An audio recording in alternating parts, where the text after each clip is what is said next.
হাত ধরে তুমি আমার কথা দাও দাও, নিজের ভালোর জন্য নয়, নিজের সুখের জন্য নয়। তুমি তো সন্ন্যাসী। জানো তুমি সন্ন্যাসীর ধর্ম কি? কায় মন বাক্য, দেহ দিয়ে মন দিয়ে বাক্য দিয়ে সদা সর্বদা যেন জগতের কল্যাণ চিন্তা হয়। বলে তুমি আর আসবে না।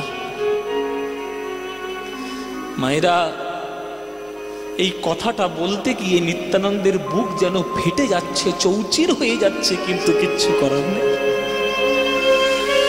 গোপীনাথের সামনে হাত ধরে মহাপ্রভুর সামনে কথা দিলে, ওরে নিমাই রে, আমি না এলে যদি তোর সুখ হয়, নে ভাই, আমি বুকের উপর পাথর জড়িয়ে নিলাম। আজ এই গোপীনাথের সামনে আমি কথা দিলাম, ওরে নিমাই রে, আমি আর কোনদিন জীবনে তোকে দেখার জন্য পুরীতে আর আসবো না। যেই এমন কথা বলেছে, আজ গদাধর এসে নিতাইয়ের চরণে জড়িয়ে ধরেছে। কি বললে প্রভু নিতাই? তুমি কেন এইভাবে কথা দিলে গোপীনাথের সামনে? ও গো দাদা গো, এই একটা দিনের জন্য তুমি আসতে, আরে তোমার কাছে আমি আমার মনের কথা বলি, আমি আমার মনটাকে শান্ত করতাম। কেননা সারা বছর তোমার এই নিমাই কি লীলা করছে, এইটা কিন্তু আমি সারা বছরের মনের মধ্যে জমিয়ে রাখতাম। এই তুমি এলে তোমার কাছে বলে আমার মনটা হালকা হতো। আমি কি করবে এবার তুমি বলো।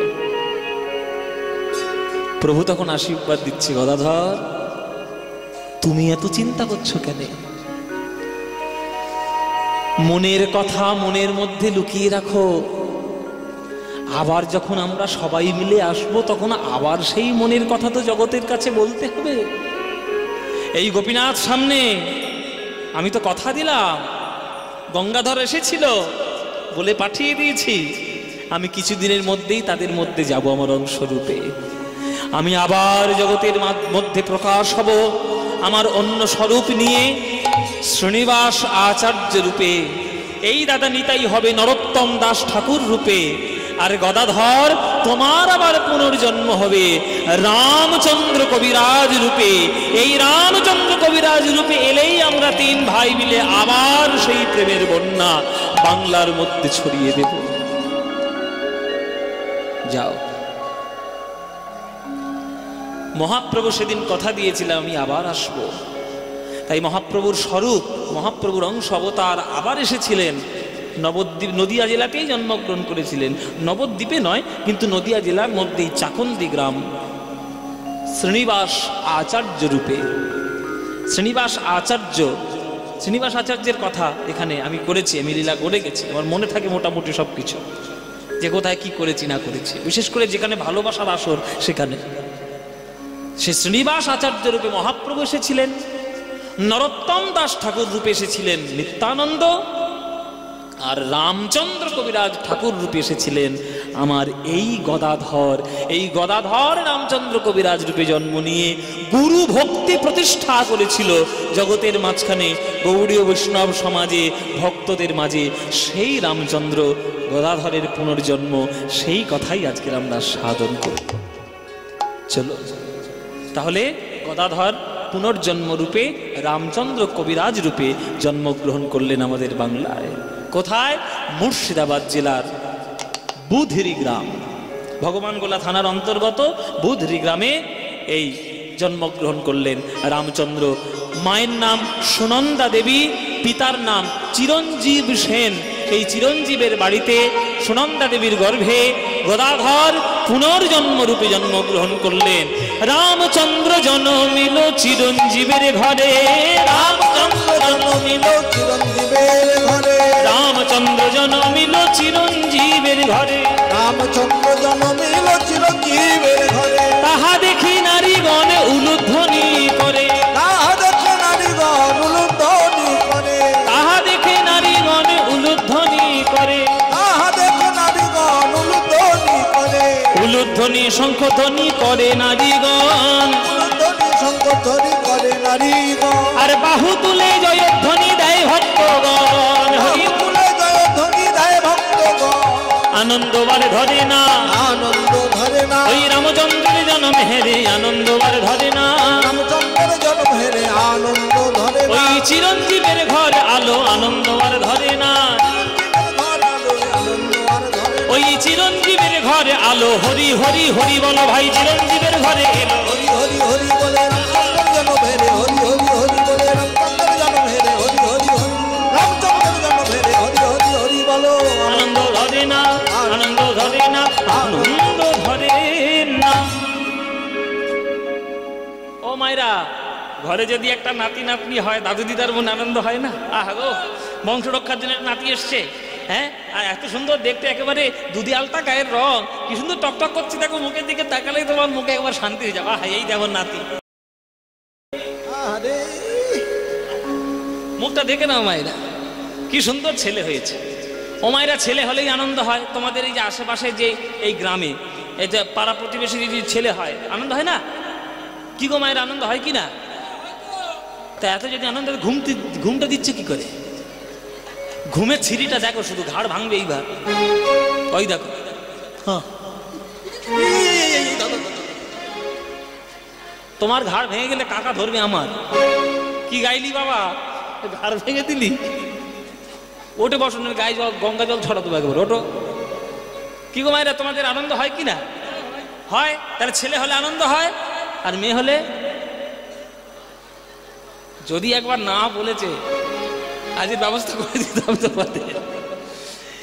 ছেলে হলেও যেমন আনন্দ হবে, তেমন মেয়ে হলেও একদমই আনন্দ হবে, অবশ্যই আনন্দ হবে। ছেলে মেয়ে জগতে দুটোই ভাবে সমান। হ্যাঁ, নারায়ণ যেমন ছেলে হলে আমরা আশীর্বাদ করি, মেয়ে হলে আশীর্বাদ করবেন যেন ঘরে লক্ষ্মীমা এসছে, তাই না?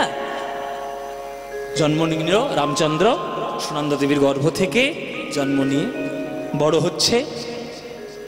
এর মধ্যে এই 5-7 বছর মোটামুটি বয়স হয়েছে রামচন্দ্রের। আবার সুনন্দা দেবী হলেন গর্ভবতী, মানে দ্বিতীয় সন্তান আবার তার গর্ভে এলো।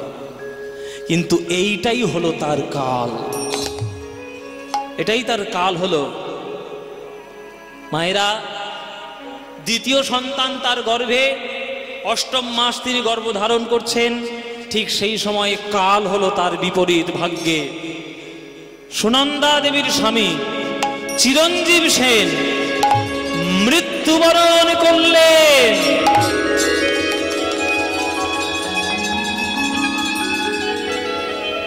ঘরে ঘরে কুসংস্কার তখনকার দিনে। মরে গেছে ছেলে, ছেলের মরণের জন্য শাশুড়ি শ্বশুর দায়ী করছে বৌমাকে, ডাইনি, রাক্ষসী, তোর সঙ্গে বিয়ে দেওয়ার জন্য আমার ছেলেটাই আজকের মরণ হলো। নানান অপবাদ দিয়ে সুনন্দা দেবীকে অত্যাচার করতে লাগলো বাড়ির লোকেরা। কিছু কিছু ক্ষেত্রে এখনকার দিনেও দেখা যাচ্ছে এই ঘটনা। 2024 সালে এসেও আমাদের সেই মাথার মধ্যে এখনো পরিবর্তন হলো না। এত কিছু উন্নতি হওয়ার পরেও যে ছেলে হওয়া মেয়ে হওয়া, এটা কোনো মেয়ের উপরে ডিপেন্ড করে না, এটা কোনো মেয়ের উপরে ডিপেন্ড করে না। ঈশ্বর যেটা দেবেন সেটাকেই আমাকে গ্রহণ করতে হবে। ছেলে হোক মেয়ে হোক, বা কারোর যদি মরণ হয়ে যায়, কেউ কারোর মরণের জন্য যে দায়ী নয়, এটা এখনকার দিনে এখনো আমরা বুঝতে পারলাম না। গীতা পড়ার পরেও, ভাগবত পড়ার পরেও, শাস্ত্র পড়ার পরেও কারোর মরণের জন্য আমরা এখনো কাউকেই দায়ী করে রাখি। অত্যাচার বাড়তে বাড়তে এতটাই বেড়ে গেল বাবা, যে ওই 8ম মাস গর্ভধারণ করছে মেয়েটি, ঘাড় ধাক্কা দিয়ে বাড়ির লোকেরা ওই মেয়েটাকে বড় ছেলেটার হাতে ধরিয়ে দিয়ে, মানে রামচন্দ্রকে হাতে ধরিয়ে দিয়ে ঘাড় ধাক্কা দিয়ে অর্ধেক রাত্রে বের করে দিল। বাড়ির থেকে দূর হয়ে যা কুলঘাতি, সর্বনাশী কোথাকার। শ্বশুর বাড়ি থেকে বিতাড়িত হলেন আমার সুনন্দা দেবী, সুনন্দা মা। ও মায়েরা, শ্বশুর বাড়ি যদি তাড়িয়ে দেয়, তাহলে তোমাদের আশ্রয়স্থল কোথায় হবে? কোথায় হবে মায়েরা? একবার শেষ চেষ্টা করে দেখতে পারো, গাছতলাটা নেওয়ার আগে নিজের বাপের বাড়ি একবার ঘুরে দেখে আসতে পারো। সুনন্দা দেবী বাপের বাড়ি এলেন, বাবার নাম হচ্ছে দামোদর পণ্ডিত। বাস কোথায়? বর্ধমান জেলার শ্রীখণ্ড গ্রাম। শ্রীখণ্ড গ্রাম বিরাট বড় গ্রাম, তখনকার দিনে বিরাট বড় শিক্ষিত মানুষদের বাস। এই দামোদর পণ্ডিত ছিলেন ওই শ্রীখণ্ড গ্রামের শাক্ত পণ্ডিত, মানে কালী ঠাকুরের উপাসক। হ্যাঁ, শাক্ত পণ্ডিত। তার বাড়িতে এসে, নিজের বাড়িতে এসে সুনন্দা দেবী বাবার পায়ে আছাড় খেয়ে বললেন, বাবা এমন বাড়িতে বিয়ে তুমি দিলে, স্বামী ছিল দেবতার মতো, কিন্তু শ্বশুর বাড়ি ভালো নয় বাবা। আমি নাকি আমার স্বামীর মরণের জন্য দায়ী, তাই এই ঘর ধাক্কা দিয়ে আমাকে অর্ধেক রাত্রে বের করে দিয়েছে। এই ছেলেটাকে হাতে ধরিয়ে দিয়ে, গর্ভে আমার ছেলে, বলো বাবা আমি কি আমার স্বামীর মৃত্যু কেমন আমি কি করতে পারি? দামোদর পণ্ডিত বলছে, মা কাঁদছিস কেন? আমার ঘরের লক্ষ্মী যেমন ঘর থেকে গেছিল, আমার ঘরের লক্ষ্মী আমার ঘরে আবার ফিরে এসেছে। তোর চিন্তা কিসের মা? আমি তোর বাবা, এই বুড়োটা যতদিন বেঁচে আছে তোর দুই ছেলেকে মানুষ করার দায়িত্ব আমার, তোর কোনো চিন্তা নেই। কোথায় যাবি তুই? আমারও একটা কাজের লোকের দরকার ছিল, কেননা বুড়ো হয়ে যাচ্ছি তো, এই মায়ের সেবা করতে গেলে একটু চন্দন, একটু ফুল, একটু দেখার দরকার লোকের ছিল। তা তুই তো আমার ঘরে এসেছিস মা, তোর সন্তান জন্ম মায়ের সামনে নেবে, মায়ের সামনে তোর দ্বিতীয় সন্তানের জন্ম হবে, তোর কোনো চিন্তা নেই। যার মাথার উপর মা জগদ্ধাত্রীর হাত রয়েছে, যার মাথার উপর আমার মায়ের হাত রয়েছে, তার আবার কিসের ভয়? তোর কোনো চিন্তা নেই, তুই আমার কাছে থাক। সেই দ্বিতীয় সন্তানের জন্ম হলো বাপের বাড়ি। তার নাম হয়েছিল গোবিন্দ কবিরাজ। কবিরাজ কি অর্থে? কবিরাজ এই অর্থে যে আমাদের শ্রীখণ্ড গ্রামে তখনকার দিনে যারা বাস করত, বেশিরভাগ লোকেরাই ছিল আয়ুর্বেদিক চিকিৎসক। হ্যাঁ, আয়ুর্বেদিক চিকিৎসক বলে এই জন্য কবিরাজ। রামচন্দ্র কবিরাজ, এদিকে গোবিন্দ কবিরাজ, দুই ভাই ওই দাদুর বাড়িতে, মানে মামার বাড়িতে এসে তারা মানুষ হয়েছে। ধীরে ধীরে ধীরে ধীরে দাদুর কোলে বসে বসে শাস্ত্র অধ্যয়ন করছে। শাস্ত্র অধ্যয়ন করে করে হ্যাঁ একেবারে সুন্দরভাবে আমাদের ছেলেগুলো বড় হয়ে যাচ্ছে। পণ্ডিতের ঘরে পণ্ডিত হবে, এ তো সত্য কথা বাবা। জমিদার যেমন, ফসল তার তেমন। আপনি যে জমিতে যে ফসল চাষ করবেন সেই ফসল চাষ হবে। হ্যাঁ, দাদুর কোল মানে দামোদর পণ্ডিতের কোল, বিরাট শাস্ত্রজ্ঞ মানুষ, তার কোলে বসে বসে শাস্ত্র পড়ছে, বেদ পড়ছে, পুরাণ পড়ছে, উপনিষদ পড়ছে, বেদান্ত পড়ছে, পড়ে ধীরে ধীরে বড় হচ্ছে। দুই নাতি একদিন দাদুর কোলে এসে বসে বলছে, দাদু দাদু এই তুমি কাকে পুজো করছো? এই দেখলে কিরকম একটা ভয় লাগে, ইনি কে? তখন দামোদর পণ্ডিত বলছে, ওরে দাদু ভাই, ইনি তো জগতের সব আদ্যা শক্তি, মা মহামায়া। ভগবানের আদেশে এই মহামায়াই জগৎকে সৃজন করেন।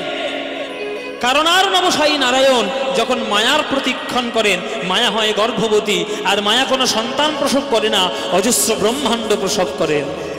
প্রত্যেকটি ব্রহ্মাণ্ডের মধ্যে একটি করে বিষ্ণুর অধিষ্ঠান, তাকে বলে গর্ভদক্ষায় বিষ্ণু। সেই মহামায়া জগৎকে সৃজন করেন। সেই মহামায়া বৃন্দাবনে গিয়ে যখন রাধাকৃষ্ণের লীলার যোগসূত্র স্থাপন করেন, তখনই তার নাম হয় যোগ মায়া। একই শক্তি বাবা। জগৎকে যখন তিনি সৃষ্টি করেন, তিনি হন যোগ, তিনি হন মহামায়া। আর বৃন্দাবনে সেই মহামায়া যখন লীলা সম্পাদন করানোর জন্য রাধাকৃষ্ণের মিলনের যোগসূত্র স্থাপন করেন, তখন তিনি হন যোগ মায়া। একই মা, একইভাবে। ওই জন্য আমরা কালী কৃষ্ণ ভেদাভেদ করি। কালী কৃষ্ণ ভেদাভেদ করতে নাই, সবই একই ব্যাপার। আপনারা বৈষ্ণব হয়েছেন, আপনারা বৈষ্ণবের নামে কালী ঠাকুরকে দেখলেই গা জ্বলে যায়, এ তো ঠিক হবে না। কেননা গোপীরা স্বয়ং কৃষ্ণকে পাওয়ার জন্য 1 মাস ধরে কাত্যায়নী ব্রত করেছিল বৃন্দাবনে, তবেই তারা গোবিন্দকে পেয়েছিল রাসলীলায়। আপনি যদি গোবিন্দকে ভালোবাসেন, তাহলে কালীকেও আপনাকে ভালোবাসতে হবে। কেননা শক্তি ছাড়া শক্তিমান অসম্ভব হবে না। মা গো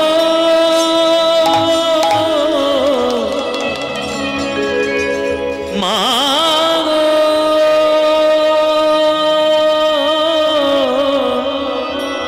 মা গো বাবা, হাত জোর করে বস বাবা, হাত জোর কর। ও মায়েরা একটু করজোরে বসবেন। দামোদর পণ্ডিতের কোলে বসে বসে দুই ভাই তারা মাতৃ উপাসনা করছে। আমাদেরও একটু সুযোগ যখন পেয়েছি আমরাও একটু করি। মায়েরা সবাই একটু করজোরে বসবেন আর সংস্কৃত শ্লোকের সময় উলুধ্বনি দেবেন। চলো দাদু ভাই বলো, ভালো করে মন্ত্র শোনো, ভালো করে শ্লোক শোনো, চণ্ডীর শ্লোক। ও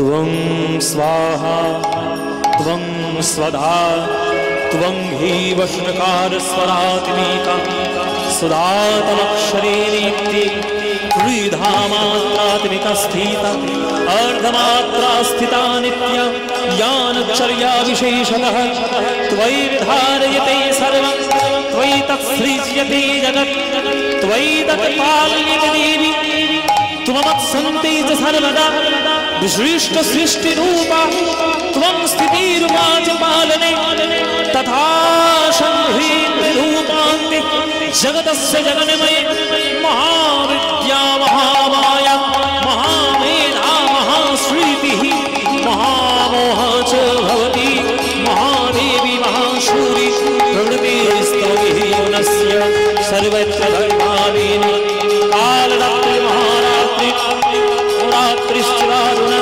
त्वं ह्रीं त्वमीश्वरी त्वं ह्रीं स्वं लज्जा पुष्टि तथा तुष्टि त्वं शान्ति कान्तिरेव च खड्गिनी शूलिनी घोरा गदिनी चक्रिणी तथा शङ्खिनी चापिनी बाण भूषणी परिखायुधा सौम सौम्य तराशेष सौम्यभ्यस्तति सुन्दरी परावरण परम त्वामेव परमेश्वरी ओम सर्वमाङ्गलमाङ्गल्ये शिवे सर्वार्थसाधिके शरण्ये त्र्यम्बके गौरी नारायण नमस्तुते सृष्टिस्थिति विनाशान शक्तिभूते सनातने गुणाश्रये गुणमये नारायणे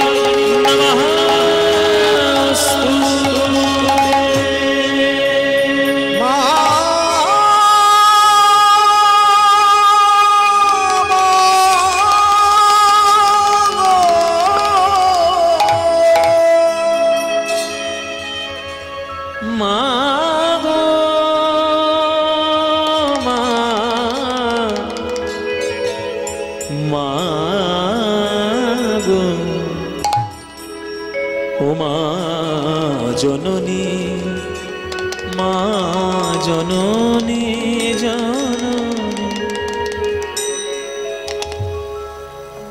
আমি সখা তো সলিলে। মায়ের প্রসঙ্গ যখন এলো, যদি আপনারা আজ্ঞা দেন তাহলে মায়ের গান দু লাইন গাইব কি গাইব না বাবা? গাইব? 10 টাকা এক্সট্রা লাগবে কিন্তু 10 টাকা করে।